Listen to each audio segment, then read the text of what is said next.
I have been asked to, I don't know, not that many times, but enough times for me to now want to make a video about my modelling. I have been making models since I was a very, very young lad. And even today, we are a model making family. Now, as you've seen, I love building scratch model ships, particularly ships, passenger ships and freighters post Second World War and built in the United Kingdom. And I love scratch building, but I also love collecting kits. I do make the occasional kit, but most of my work is scratch building. My brother, on the other hand, doesn't do scratch building, and he does kit building. Now, on the face of it, kit building appears far easier than scratch building. In some ways it is, and in some ways it isn't. Here is our story.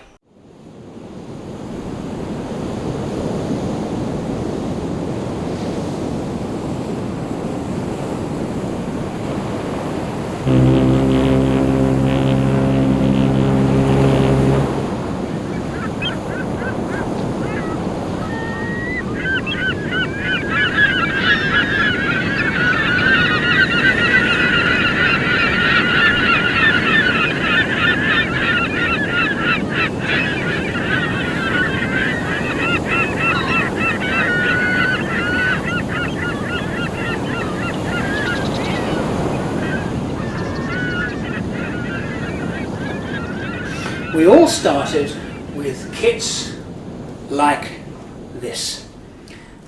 AIRFIX was our kit model of choice, and that was what we would wait for our birthday and Christmas money to buy. This one here is actually the Lockheed Hudson.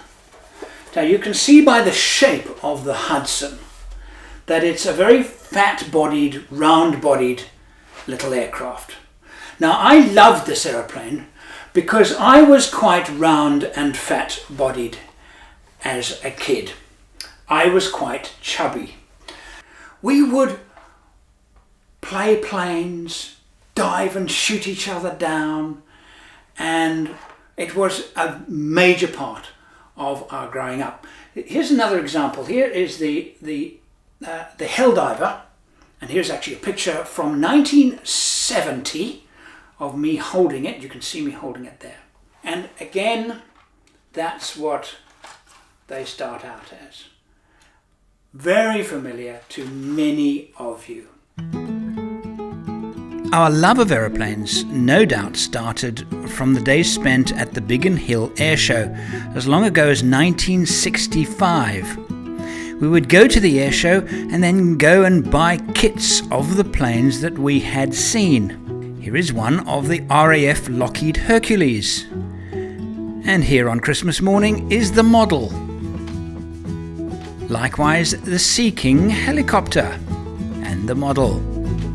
Plastic kit model making is today no longer considered a kid's plaything. Adults do this more than young people. As a consequence, the quality of the kits today bears little resemblance to that 40 years ago. I do occasionally build model kit aircraft like these two, Sea Fury and Ferry Swordfish, but my skills are on a different level altogether when I look at my brother Simon's work. Morning. Travelling a little slower, but well, I think a lot of the replicas. Say something then. A lot of the replicas have slightly We've got lots of cars here.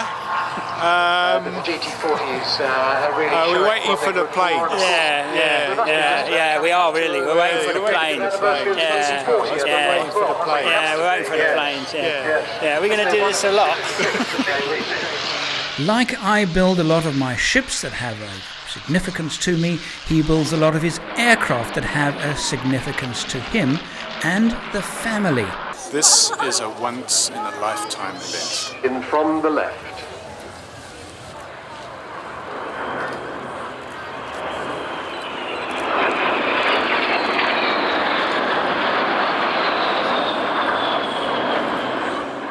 Some of his aircraft are replicas of aircraft actually flown by our close relatives during the Second World War.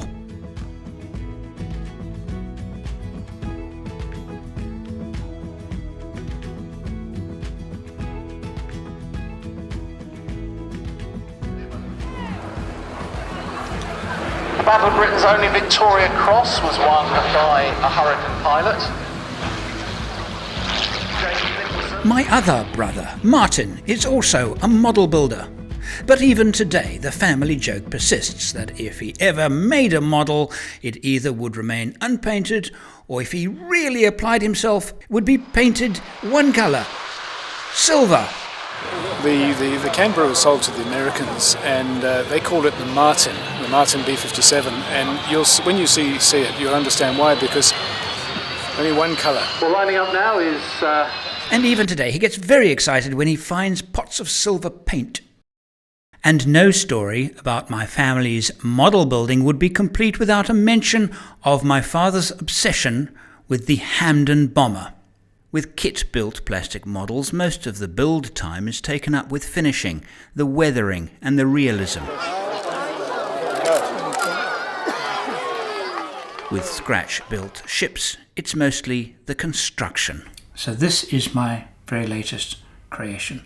Scratch-built RMS Arundel Castle. The Arundel was launched in 1919, built at the Harland and Wolff shipyard in Belfast, Northern Ireland, the same shipyard that built Titanic. The Arundel Castle was the only four-stack liner built not primarily for the transatlantic service. It joined a fleet of mail ships carrying passengers and mail from England to South Africa. My love of ships is, without question, rooted in a trip that I took when I was just 6 years old. My father, who was a foreign correspondent, was assigned to Rhodesia, and the family moved there in November 1966. We sailed on the Rhodesia Castle, which was later to become a model that I made. It stirred not only a love for me of ships and the sea, but of the Union Castle liners, and I have built several Union Castle liners. The first one I built was the Windsor Castle. I am now lying on the bottom bunk of cabin E204 on board the Windsor Castle. We have just been through the worst part of our voyage, the Bay of Biscay. The weather was very poor, the winds swept the decks, and the rocky seas made the Windsor Castle bob about a bit. I wasn't really seasick, just occasionally a little bit off colour. Martin was the worst affected, although not very bad. But now the waves are getting lower and lower, and the boat is not rocking about quite as much as it was a few hours ago. We returned to the UK in 1972, only to leave again 2.5 years later, but this time on the Union Castle liner Windsor Castle. So it was the Windsor that became my first scratch-built liner, but it was not my first model boat. That probably began with this one, a working yacht. Following that, I built a number of working boats, including a tugboat that I would take out onto the lake, put my girlfriend in a rowing boat with me, and have the tug tow us around. At the time, I was big into black and white photography. This is a working model of the coastal freighter Jan M, taking a long voyage on our swimming pool. Here are two photographs, one in 1973, you can see me sitting in bed there and some models on the shelves behind me, and again in about 1977, and there you can see lots of models on my shelves. So I'm going to go through with you now the process by which I make one of these models. The biggest single challenge starts on day one, and that is finding good plans. Now, what I've done in the past with the ships that I've sailed on is actually get the deck plans that you're given for free when you get on board. I collect these. I've got quite a nice collection of them. Not only ships that I've sailed on, but other ships as well. So what I do is actually draw my plans from these ship plans, and they work very, very well. And I use lots of photographs as well. And of course, with the birth of the internet, since I started building my first ships, photographs are now reasonably abundant. There's one story about plans that I need to actually tell you, and it's these ones here. Now, I had built the Edinburgh Castle, the Windsor Castle, the Caledonian Monarch, and I was looking for another project, and I went into a little store in Johannesburg, it no longer exists, and I said, I'm looking for plans. You know, there are a few catalogues, there were a few catalogues of plans, and not very many, certainly not of any ships that I wanted to build, mostly warships, and I don't particularly like building warships. And I said, do you have any plans? And he said, it's funny you should say that. I actually threw some out the other day. I wonder if they've actually been taken away. Let me go and look. And this is what he came back with. The plans of the Transvaal Castle. Isn't that a beauty? And these were the perfect plans for a project. They were an absolute godsend. So I built the Transvaal Castle. Then after that I thought, okay, let's give the Union Castle ships a bit of a break, and I looked for plans for the Canberra. Now the P&O liner Canberra will be very well known to many Australians, in that, like the Union Castle ships used to carry regular passengers from the United Kingdom to South Africa, the Canberra used to carry, over the same period of time, passengers from the United Kingdom to the New World in Australia. Very, very famous ship, and probably one of my most difficult models to date, and I think actually one of my best. She really is a very, very beautiful ship. So once I've got plans, the next thing to do is buy the building material. And here they are. The main material is this. It is plywood. Very, very thin plywood. This is 1/32 of an inch thick, and I use it for superstructure, the hull, sides of the hull, but the ends of the hull are made from balsa wood. So the only balsa wood I use, the funnel and the bow and the stern. Otherwise no balsa, apart from the sea base that I will show you later on. I also use bits of balsa to help me with that. Styrene card, quite important. I don't use a lot of it. Basically the superstructure and everything is all wood. I find wood easier to work with. It's just nicer to work with than styrene card, but sometimes styrene card is nice to work with. And a little bit of slightly heavier ply, which I might use on parts of the deck if I needed a little bit of heavier material on the deck. I'd use that. Now, on my ships, I've always worked hard to make the deck quite realistic. And in the past, what I've done is I have taken two very, very fine strips of spruce, such as this. This is actually thicker than I would have used for decks. This is another building blocks, spruce and beech strips. Quite a lot of that. And a ship would easily consume that much. Actually, probably double that much in total. So quite a bit of that. But I would stick thin bits of spruce together with a glue, a white wood glue that I had coloured brown, and then I would sand it and I would make a deck. I did that until the invention of this stuff. This is self-adhesive, and it is a 1 in 200 scale decking.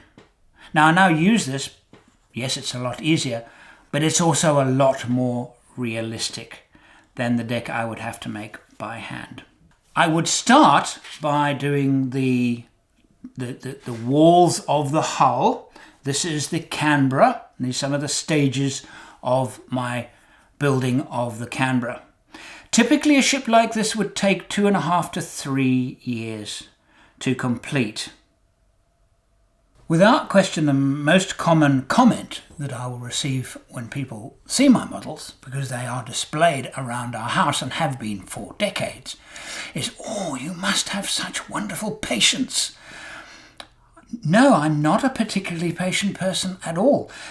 The thing is that building a model like this isn't, you work hard and you build the model and then suddenly it's finished one day and you go, wow, that's the reward. That's not how it works at all.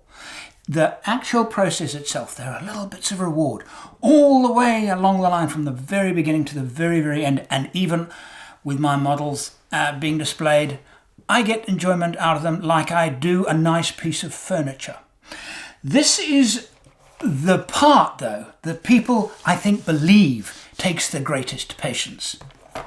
I guess it does in a certain way because it's quite laborious and the process is quite slow. But if you look here, this, for example, is an N-scale railway bench. Now, that bench is just one of the purchased items that I will use in the detailing of my ships.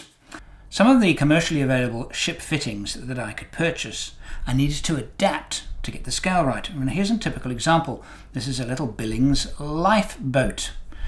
But for Canberra, it was too short. So what I did is I took 2 of them, cut it in half, joined it together like that, and then made a mould of it. And there's the mould. So now I use an epoxy plastic, which I pour in there, and I can make my own lifeboats. I have a similar mould for the ship's boats that I put into the Arundel Castle. There are also occasions where I have used my 3D printer. Now, my 3D printer doesn't print in high enough resolution to do a lot of the things that I would like it to do, but it did manage to do the stacks for the Arundel.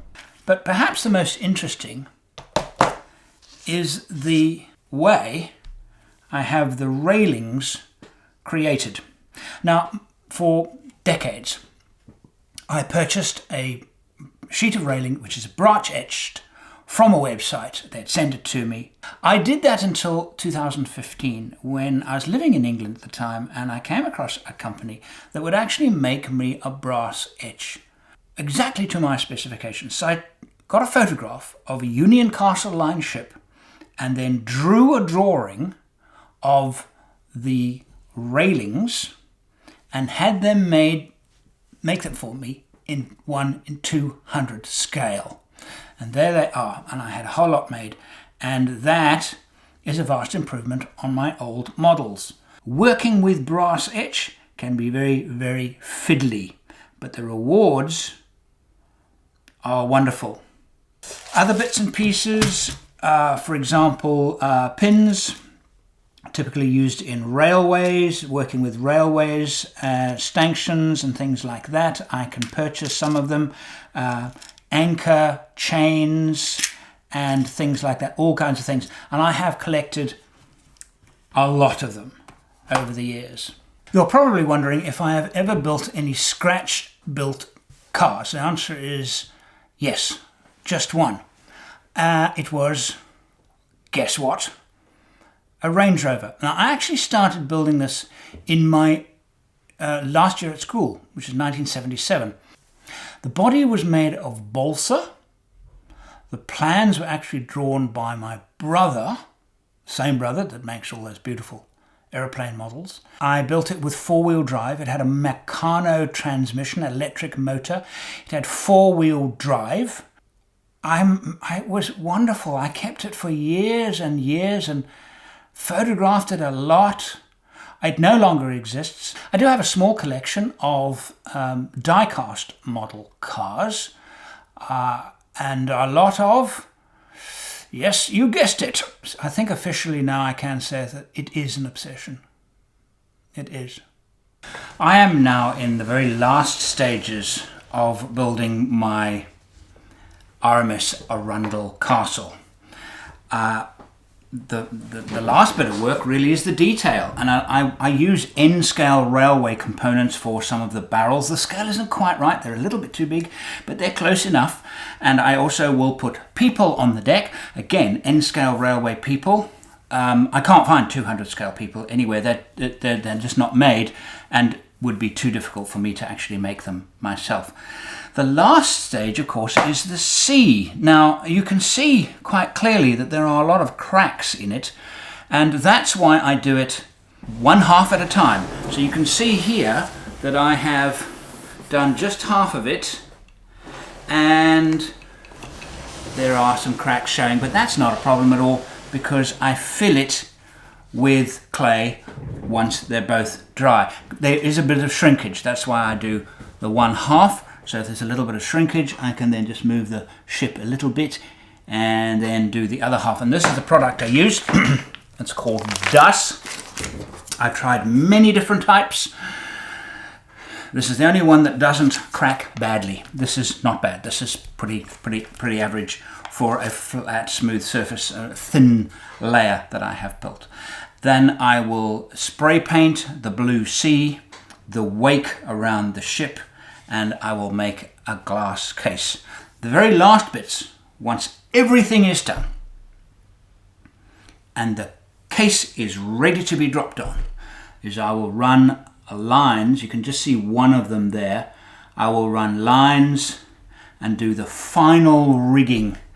And the reason why I do that, the very last thing, is because now if I am now working on the boat and if there was rigging between here, I would pull it off. It's so thin that you can barely see it.